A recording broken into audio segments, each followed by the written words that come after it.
heestaasna waxay ahayd waa boqor jacaylku waa boqor jacaylku alla heestaas waxa waaye xiriir axmed ayaa qaaday waa hees maanta aan la dhacay aad iyo aad heestan dhageysiinaya war heesta la dhageysta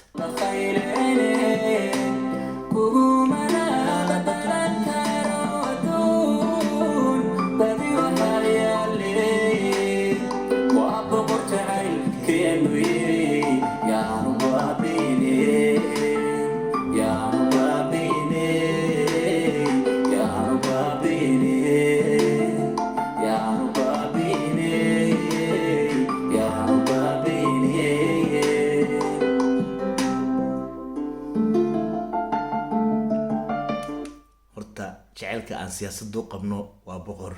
boqorka jacaylka siyaasadda aan leenahay waa boqor jacaylka aan qabno ilaahay nabada noogu soo celiyo dhammaan waa ogtihiin hayehe waa boqor jacaylka Soomaaliya ereyada qaarkooda heesaha lagu dareeyo wallaahi meel un bay taabanayaan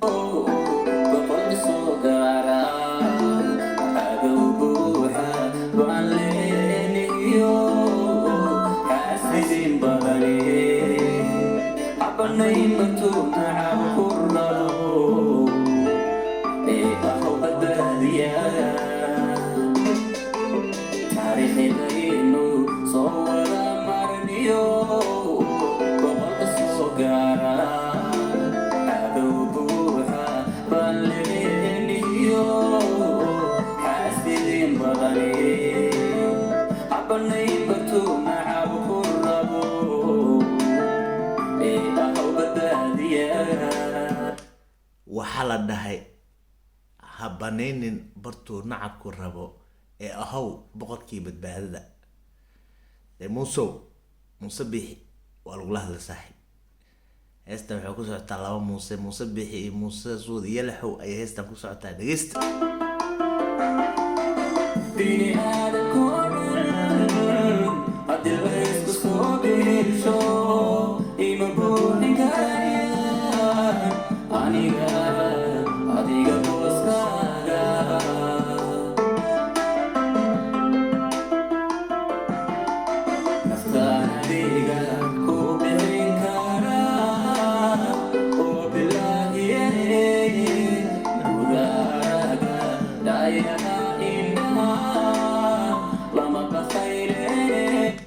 maxaa keenay inay heestan soo baxdo markii muuse suudiye laxow dib loogu soo celiyay iyo markii ay ururka kulmiye dad badan ka wada baxeen maadaama oo muuse bixi wax yar uu gaabiyay ee malayaan muuse waxaan kuu sheegayaa in ay u baahan tahay siyaasadda kulmiye la-aantaadana lama joogi karo muuse suudiye laxow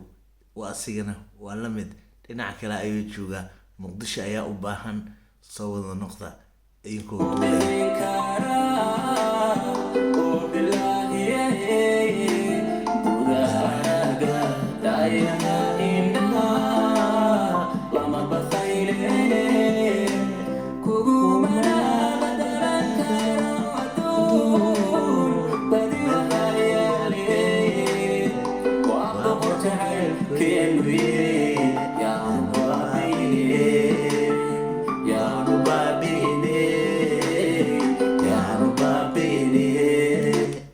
waa boqor jacaylkani iyo baabi'in muuse suudiye laxow iyo heede muuse bixi waxaan leeyahay labada muuseba waa heede